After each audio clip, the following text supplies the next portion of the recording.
지금으로부터 약 한 9년 전 우리 2016년도 여성가족부에서 시행한 설문조사입니다. 부모란 어떤 존재인가 라는 주제를 가지고 설문을 하였는데요. 먼저는 부모가 생각하는 좋은 부모는 누구냐라는 겁니다.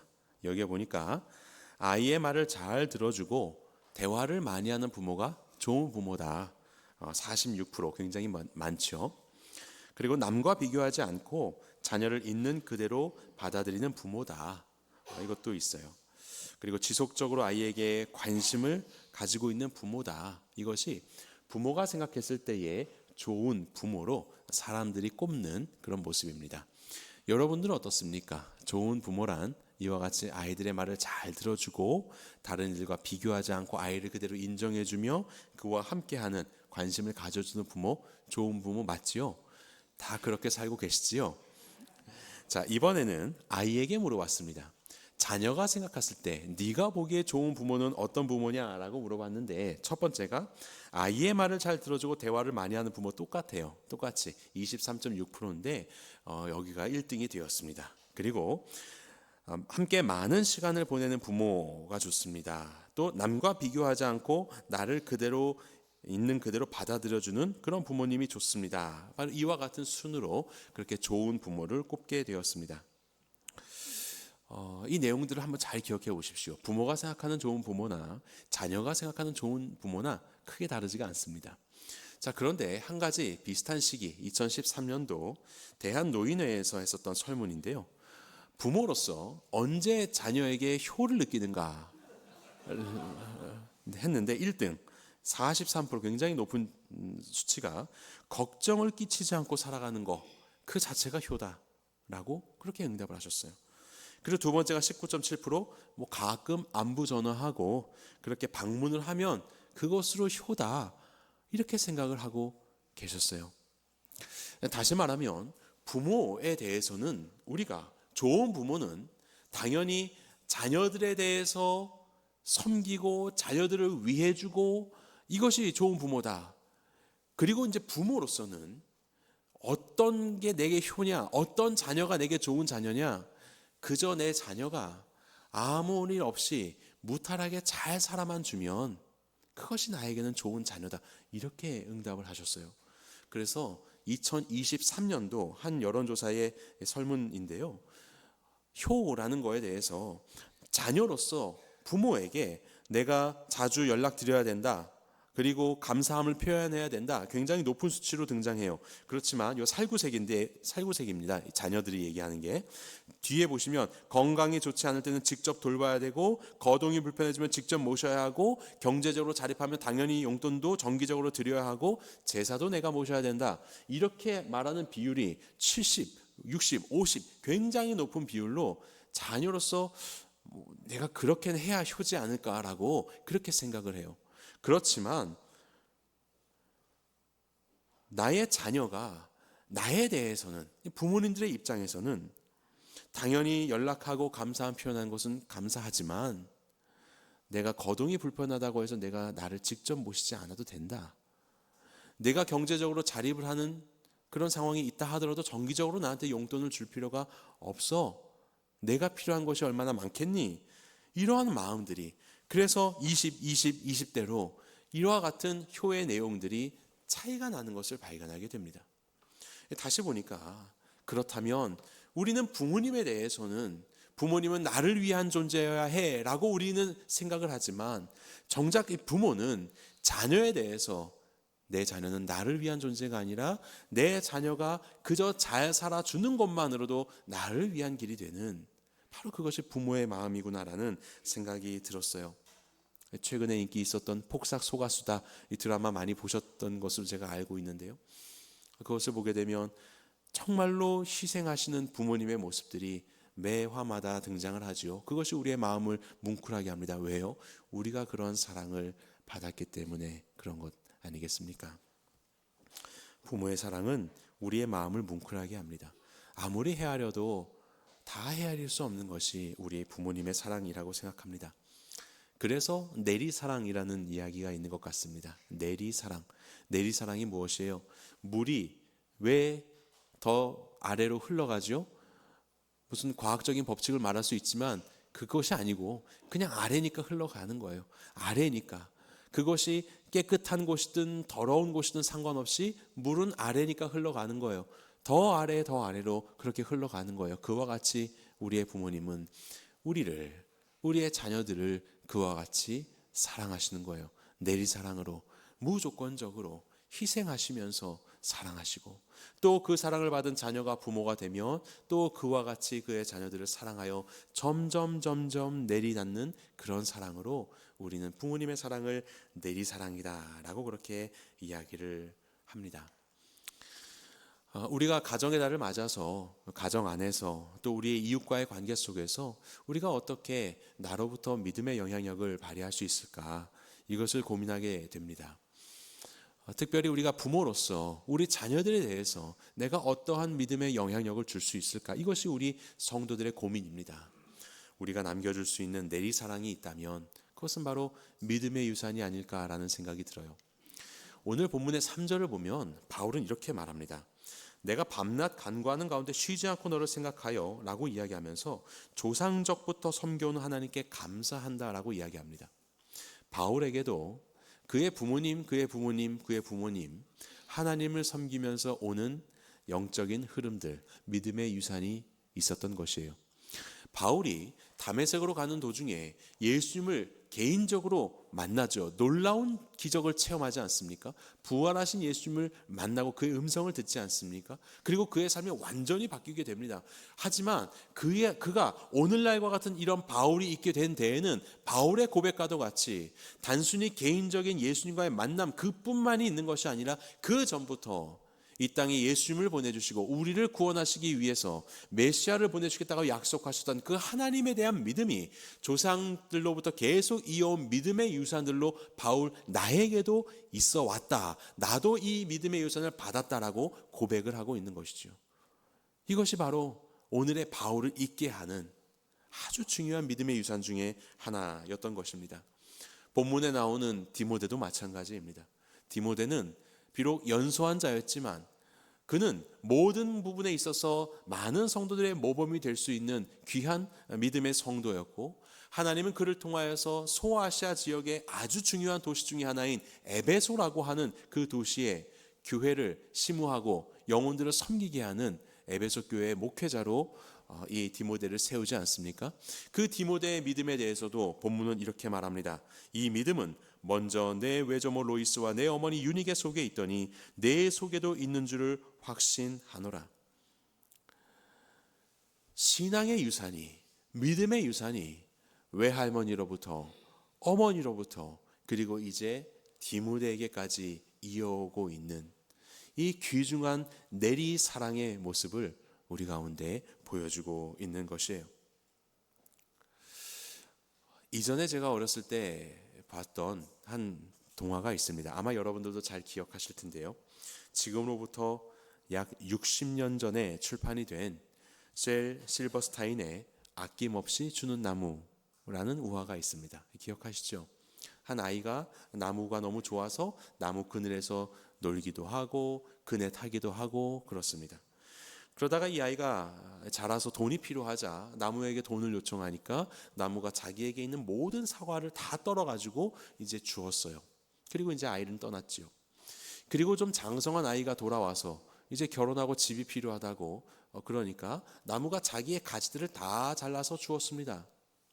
그리고 이제 떠나던 이 아이가 또 한참의 시간이 흘러서 나는 좀 더 넓은 세상을 보고 싶다고 배가 필요하다고 이야기합니다. 그래서 나무는 자기의 이 기둥을 잘라가지고 배에 쓰라고 해서 주지요. 그리고 한참의 시간이 흘러서 이제 노인이 된 아이가 돌아옵니다. 이제는 돈이 필요하지도 않고 뭐 건강하여서 어디 갈 수도 없고 건강도 잃어버렸고 아무것도 가지지 않은 채 돌아왔습니다. 바로 그때에 그루터기만 남은 이 나무는 나에게 와서 쉬라고 의자가 되어 주었죠. 그것이 아낌없이 주는 나무입니다. 이것이 지금으로부터 출간된 지 약 60년 됐는데 60년이면 우리가 그냥 하나의 인생이라고 하죠. 갑이라고 말하지 않습니까? 참 우리의 인생이 이와 같구나, 또 부모의 일생이 이와 같구나라는 생각이 들었어요.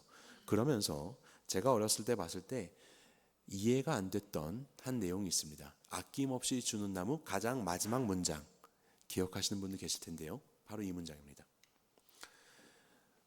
그리고 나무는 행복했지만 실제로는 아닙니다. 이렇게 그 동화가 끝나요. 그래서 어린 시절 읽을 때 잘 나가다가 끝이 이상한 거예요.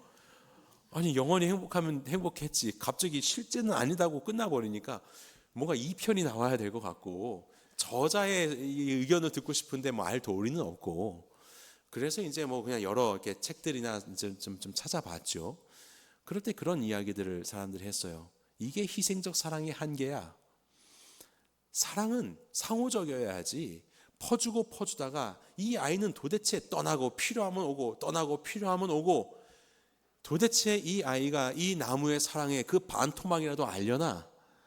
그래서 결국 희생적 사랑 속에서 사랑의 허무함을 느껴져 버리고, 그래서 사실 이 나무는 행복하지 않은 결말을 맞이한 것이다. 사랑은 상호적인 거니까 잘 응답하면서 살아야 돼. 이런 이제 결론으로 그렇게 가는 글들을 많이 읽게 되었습니다. 그래서 어린 시절에는 그렇구나, 사랑은 일방적일 수 없어, 이렇게 생각을 하면서 저도 살았어요.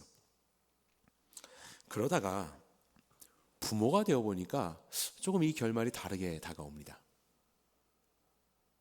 이 나무가요, 요 전 장면을 보면 이제 노인이 된 소년이 이렇게 앉아 있는데, 그리고 한 장 넘기면 요거거든요.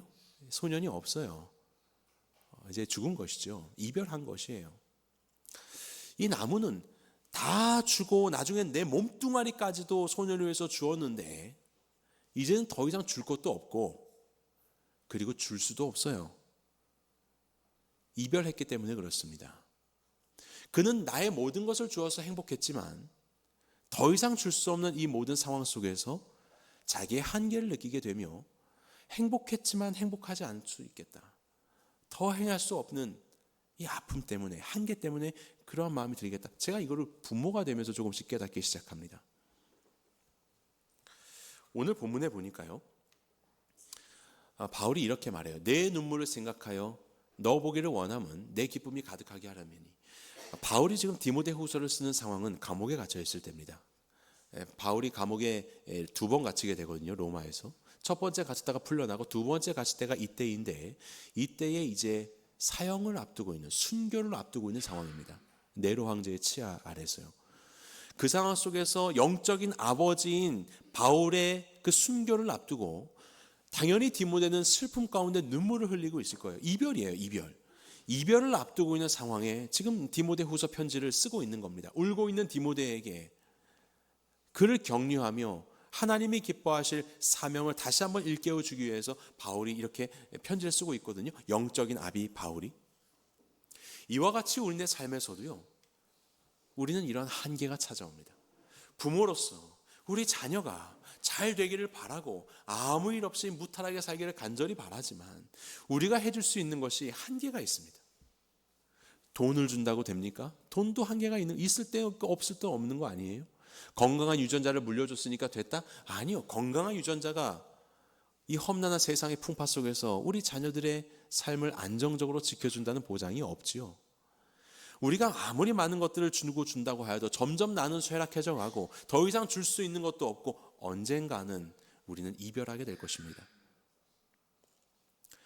부족하더라도 내 아이와 함께 영원히 있어주고 싶은데 우리는 그럴 수 없는 존재라는 것을 알죠. 우리는 이 한계 속에서 때로는 마음 아파하기도 합니다. 이러한 무력함이요, 이러한 이별이요. 이런 상황 속에서 우리 부모가 남길 수 있는 유산은 무엇일까요? 우리 자녀에게 무엇을 남겨주기 원하십니까? 다른 세상에 있는 어떤 그런 소유물들, 있다가도 없어질 그런 것들, 온전히 우리 자녀들의 삶을 책임져 줄 수 없는 그런 것들보다도 우리 아이들을, 그들이 어떤 상황에 있다 할지라도 그들을 다시 일으켜서 하나님이 기뻐하실 삶으로 나아갈 수 있는 힘을 줄 수 있는 어떠한 표대, 어떠한 그런 표대를 우리가 자녀들에게 물려줄 수 있다면 이것이 우리가 할 수 있는 일보다도 더 크고 더 오랜 기간 속에서 우리 자녀들과 함께하는 귀한 유산이 되지 않을까요? 저는 이것을 믿음이라고 생각합니다. 믿음의 유산이요. 바로 이렇게 외조모였던 로이스와 어머니였던 유니게는 디모데에게 믿음의 유산을 남겨주었습니다. 다른 세상적인 다른 많은 것들이 아니라 바로 이 믿음이 그들 안에 있었고 이제 디모데에게 있을 수 있도록 믿음의 유산을 남겨준 것이에요. 그러면 그 믿음의 유산이란 무엇일까? 도대체 뭘 믿음의 유산이라고 하면 좋을까? 우리는 생각해 볼 수 있겠지요. 오늘 본문에 보시면 본문에 나오는 이 디모데는 사도행전을 보시면 16장 1절에 이렇게 디모데를 소개해요. 어머니는 믿는 유대 여자요 아버지는 헬라인이라. 바울이 전도 여행 중에 2차 여행 중에 루스드라에 가게 되는데 거기서 디모데를 만났어요. 그런데 디모데의 가정이 있는데 어머니는 믿는 유대 여자였고 그리고 아버지는 헬라인입니다. 여기서 헬라인은 그리스인을 말하는데 단순히 혈통상으로 그리스인이다라고 소개하는 것이 아니라 성경에서의 이것의 표현은 이방인이다. 다시 말하면 하나님을 믿지 않고 있다. 아직 하나님을 믿는 믿음이 그에게는 없는 아버지다. 이것을 강조하는 표현입니다. 그런데 디모데는 디모데 후서에 보게 되면 어려서부터 성경을 알았다라고 그렇게 표현하고 있습니다. 그러니까 누가 성경 교육한 거예요? 어머니가 한 거예요. 아버지는 하나님을 믿지 않고 있는 분이었기 때문에. 그는 헬라인입니다. 그는 헬레니즘 문화 가운데 젖어 있었던 사람이에요. 디모데가 살고 있는 루스드라는 이방 도시였고 그의 아버지는 헬라인이었고 헬라인이었기 때문에 헬라의 문화, 헬레니즘 가운데 젖어 살고 있는 사람, 디모데가 살고 있는 환경도 그런 환경이었습니다. 헬레니즘은 무엇입니까? 알렉산더가 그리스를 세우면서 동방 문화를 좋아해서 서방과 동방 문화를 다 섞어버렸습니다. 이집트, 페르시아, 인도 이런 문화들을 다 섞었어요. 그래서 그야말로 이것은 혼합주의입니다. 자기 멋대로 이것입니다. 자기 멋대로. 그래서 당시에 있었던 예술과 건축 이런 걸 보시면요. 헬라 이전에는 뭔가 조화와 균형을 강조했다면 헬레니즘 문화 속에서는요. 어떤 감정적인 표현들이 굉장히 등장합니다. 조화와 균형보다는 그냥 그것의 모습대로, 그거 모습대로 이렇게 나아가는 것이죠. 당시의 철학은 무엇입니까? 우리가 잘 알고 있는 금욕주의, 스토아 철학이 그때 생겨나게 되었고 또 그와는 반대로 쾌락주의, 에피쿠로스 철학이 그때 생겨나게 되었습니다. 양극단인 것처럼 보이는 그런 모습들이 우후죽순처럼 생겨난 것이 바로 헬레니즘 문화 속에 있었던 일이에요. 그들의 문화를 한마디로 표현하면 혼합주의입니다. 다른 말로 하면 멋대로 사는 것입니다. 모든 게 다 길이다. 그러다 보니까 종교가 어떻게 되겠습니까? 그야말로 종교다원주의가 되는 것이죠. 무엇인지 다 진리야. 다 맞으니까 그냥 잘 살면 돼. 그래서 이것이 그리스의 신화의 인물들이든 동방에서 섬기는 수많은 신들이든 다 섞어가지고 아무거나 골라 잡아서 섬기면 된다고 그렇게 말하던 것이 헬레니즘 문화입니다. 그러니까 개인의 어떤 체험과 개인의 생각이 굉장히 강조되면서 신비주의적인 그런 종교의 모습으로도 많이 변질되기도 하였죠. 이런 모든 것이 다 신이고 모든 것이 다 진리고 모든 것이 네가 원하는 대로 그냥 아무거나 하면 돼라고 하는 헬레니즘 문화 속에서 그 문화가 깃들어 있는 루스드라라는 도시에서 그 문화 속에서 살아가고 있는 아버지의 영향 밑에서 디모데는 무엇을 배웠을까요? 성경을 배웠습니다. 한마디로 말하면 하나님이 너의 주인이시고 하나님이 유일한 가장 가치 있는 분이시다. 하나님의 유일성을 배웠던 거예요. 이것이 바로 그 헬레니즘 문화 속에서 디모데가 배운 하나님의 모습입니다. 아무거나가 아니라 하나님의 뜻, 하나님이 유일하신 분, 그분이 가장 귀한 너의 주인이시다. 바로 이것을 로이스와 유니게는 디모데에게 가르쳐 주었던 것입니다. 오늘날 우리의 가르침은 어떻습니까?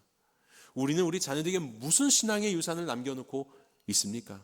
단순히 교회에 출석하고 성경을 알고 하는 것을 말고 오늘날에도 하나님 아닌 다른 수많은 것들이 우리의 삶에 복락을 책임져 줄 것이라고 유혹하는 이 세상 속에서 하나님이 가장 가치 있는 분이셔. 하나님이 너의 생명의 주인이셔. 너는 하나님의 말씀을 따라서 살아야 해. 라는 이러한 신앙의 유산, 이러한 믿음의 유산을 하나님의 유일하심과 우리의 주인 되심을 우리는 증거해야 되는 것 아니겠습니까? 때로는 우리는 참 부족하죠. 하지만 성경에서는요, 너는 이 말씀을 내 마음에 새기고 네 자녀에게 부지런히 가르치라고 했어요. 우리 부모들이 먼저 하나님이 내 인생의 가장 귀한 가치인가, 하나님이 내 인생의 가장 높으신 나의 주인이신가, 아니면 하나님 뒤로 하고 나도 내 멋대로 세상에 있는 취할 것들은 다 취하면서 이렇게 살아가고 있지 않은지 부모부터 우리의 모습을 점검해야 합니다. 유니게가 단순히 그냥 말씀만을 가지고 입으로만 가르쳤다면 헬레니즘 문화 속에서 디모데는 오늘의 디모데가 되지 못했을 겁니다. 유니게부터 어머니, 할머니인 로이스부터 바로 그의 고백대로 그러한 하나님을 믿으며 살아왔던 삶의 뒷모습으로 인하여서 디모데는 이와 같이 성장했을 것이에요. 저희 가족은 자기 전에 기도합니다. 다 같이 모여서 기도해요. 아기부터 시작해서 막내, 둘째, 첫째, 이제 부모, 그리고 이제 주기도문을 하고 잠자리에 들어요. 이전에 어떤 기쁨의 순간이 있었던 다 접고 기도합니다. 이전에 어떤 슬픔의 순간이 있었던, 잘못해서 부모님에게 매를 맞아도 기도합니다. 어쨌든 우리의 가정 속에서 하나님 앞에 우리가 서 있는 존재들이고 하나님이 우리에게 가장 귀하신 분이라는 것을 가르쳐주고 싶어서 그나마 부족하지만 하나 만든 것이 취침전 기도입니다. 그리고 아이들은 이제 잠자리에 들고, 그리고 이제 저와 저의 아내는 방으로 가서 부부 기도를 드립니다. 그래서 방바닥에 이제 깔아놓고 같이 기도 제목 나누고, 찬양하고 기도 제목 나누고 이제 같이 기도하고 주기도문으로 마치거든요. 일부러 문을 살짝 열어놓습니다. 애들이 자면서 들으라고. 근데 이것이 쉬운 일은 아닙니다. 왜냐하면 때로는 다툴 때가 있기 때문에 그렇습니다. 부부싸움 한 거 애들도 다 잘 압니다. 근데 어쨌든 관례대로 다 같이 기도하고 자고, 그럼 오늘은 엄마 아빠가 두 분이서 기도하실까? 무슨 고성이 오고 가실까? 아마 기대하는 마음으로 쫑긋하겠지요. 하지만 참 고민이 많이 듭니다. 그냥 그때는 하나님도 뒤로 하고 그냥 이렇게 따로 있고 싶습니다. 그렇지만 하나님이 내 주인이시다, 이 고백 속에서 힘겨워도 그냥 같이 앉습니다. 그리고 그냥 찬양을 하는데요, 하나님을 사실 마음은 그렇지 않지만 그래도 하나님을 인정하고 이 두 사람의 관계 속에서 모셔드리는 그 순간 부부의 관계도 훨씬 더 나아집니다. 기도 가운데 화해가 됩니다. 그리고 주기도로 마치고 그 시간을 넘기지 않고 그 아픔과 다툼들을 좀 해결을 합니다. 이것이 사실은 부족하지만 저희 부부, 저희 가정이 하나님을 우리의 중심으로 모시고 살아가려고 하는 발버둥입니다. 여러분들은 어떻게 여러분들의 삶을, 그리고 여러분들의 자녀에게 여러분들의 신앙의 그 고백을, 믿음의 고백을, 하나님의 유일하심과 우리의 주인 되심을, 가장 가치 있는 분이심을 여러분들은 보여주고 계신가요? 세상에 있는 부귀영화보다, 세상에서의 어떤 명예로움보다, 때로는 나의 감정보다도 하나님이 더 가치 있는 분이라는 것을 여러분들은 어떻게 실천하고 계십니까? 요즘에는 핵가족 시대다 보니까 또 자녀와 함께하는 시간이 굉장히 적어졌습니다. 그래서 뭘 하려고 해도 할 수 없는 때가 또 되었고, 다 또 출가하고 이런 시기를 보내는 성도님들도 계신 줄로 압니다. 그럼에도 불구하고 여러분들의 개인의 경건 생활을 충실히 하시기 바랍니다. 가끔씩 만나는 자녀들과의 그 시간 속에서 여러분들의 그 경건의 흔적들이 드러나기 때문에 그렇습니다. 그리고 자녀들과 통화하시면 기도의 제목들을 물으십시오. 그리고 이 아비가, 이 어미가 너희를 위해서 기도하고 있다는 사실을 알려주십시오. 그리고 정말로 기도하십시오. 우리의 손이 닿지 않는 그 영역 속에서 하나님이 역사하실 수 있도록, 이토록 이와 같은 문화가 만연한 세상 속에서, 이 풍파가 가득한 세상 속에서 우리 자녀들을 지켜주시고 인도해 주시기를 중보하시기 바랍니다. 또 손주를 보신 분들도 있죠. 자식은 아이고 어떻게 안 되더라? 이제 손주가 기회가 또 찾아왔습니다. 손주를 위해서 통화하실 때마다 기도 제목을 물으시고 또 기도해 주시고, 천하상에서도 기도해 주시고, 그렇게 우리 조부모님의 아름다운 모습을 남겨주시기 바랍니다. 때로는 가정 안에서 이 역할을 감당해야 하는데 내 배우자는 믿음이 없어서 나 홀로 믿음 생활하며 자녀에게 믿음을 가르쳐주고 때로는 핍박받는 생활 속에서 그렇게 힘겹게 신앙생활 하시는 분들도 계신 줄로 압니다. 마치 로이스와 유니게가 그리했던 것처럼 말이죠. 그 헬레니즘 세계 속에서 얼마나 어린 시절부터 이 자신의 믿음을 지키고 그리고 디모데에게 성경을 가르치는 것이 결코 쉽지 않은 일이었을 것이라고 저는 생각합니다. 하지만 그럼에도 불구하고 기도하십시오. 바로 여러분들을 통하여서 여러분들의 진실된 믿음을 통하여서 우리의 배우자가 변화되고 자녀들이 변화될 수 있도록, 우리 자녀들에게 다른 어떤 부부의 신앙을 물려줄 수 있는 상황은 아니지만 이 공백마저도 하나님께서 역사하셔서 채워주셔서 우리 자녀들 가운데 아름다운 믿음의 유산이 흘러갈 수 있도록 기도하시기 바랍니다. 두 번째로 우리가 살펴볼 것은 자녀로서의 우리의 마땅한 효입니다. 치사랑, 내리사랑의 반대가 치사랑, 치닫다 할 때 뭐 솟는다라고 하잖아요. 이것은 손 아랫사람이 손 윗사람을 향한 사랑을 치사랑이라고 합니다. 우리는 어떠한 효를 해야 할까요? 믿음의 효를 해야 합니다.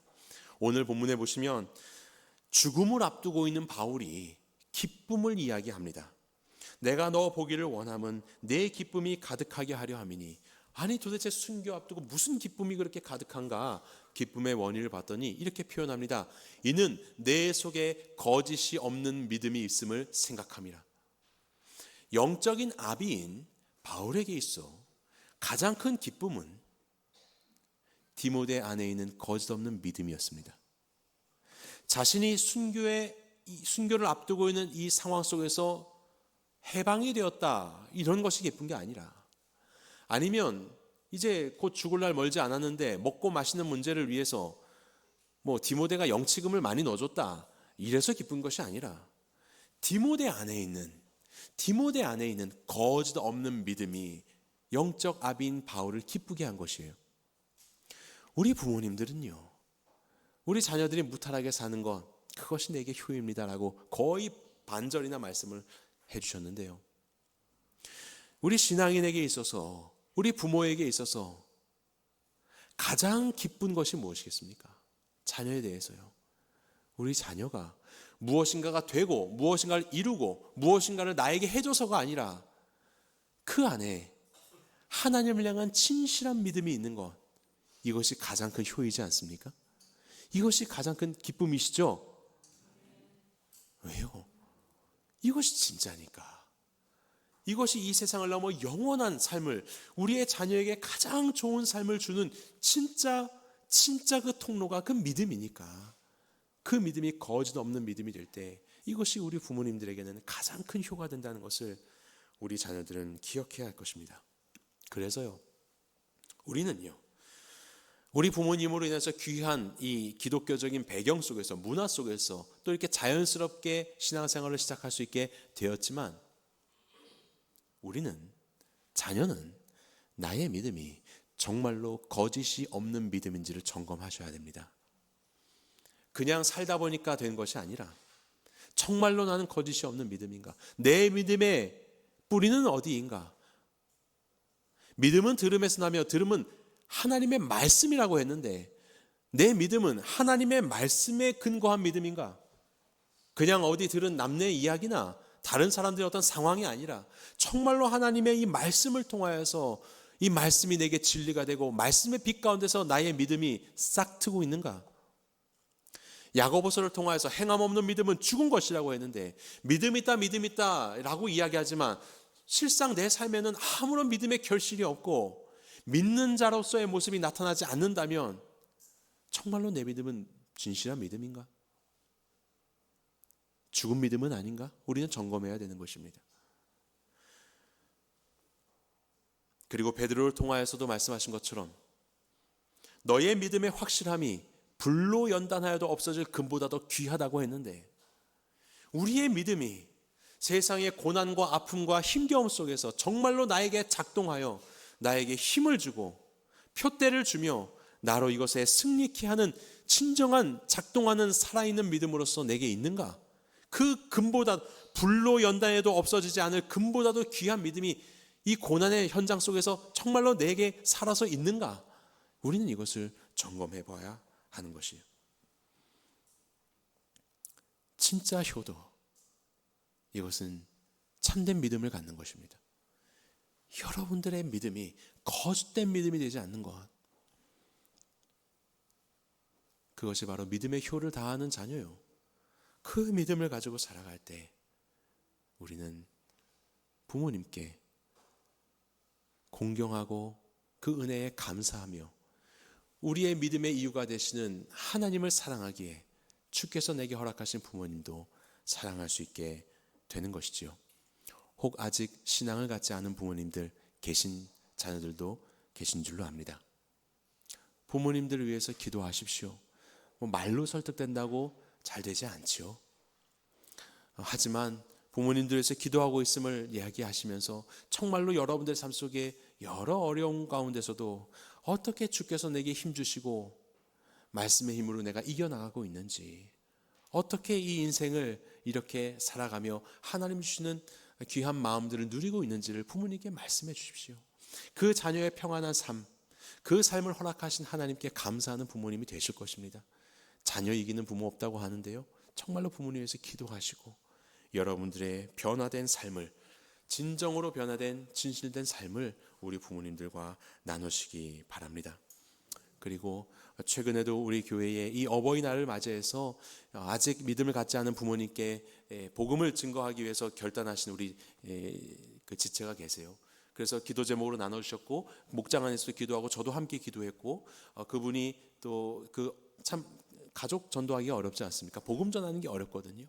그럼에도 불구하고 복음을 전하고, 이전 같았으면 당연히 거절하고 화내실 상황이었지만 전혀 그렇지 않고 그렇게 들어주시는 이 부모님으로 인해서 참 감사한 시간을 얼마 전에 보내었거든요. 앞으로 계속해서 기회가 되는 대로 복음을 이제 증거할 것이지만, 혹 여러분들의 부모님 중에 믿음 생활을 하지 않고 계시는, 아직 믿지 않으시는 부모님이 계시다면, 하지만 복음을 전해야 되는데 이것이 너무나도 주저되고 힘겨우시다면 교회로 요청하시기 바랍니다. 그럼 저희가 함께 기도하고 팀을 꾸려서 가겠습니다. 부모님께 가겠습니다.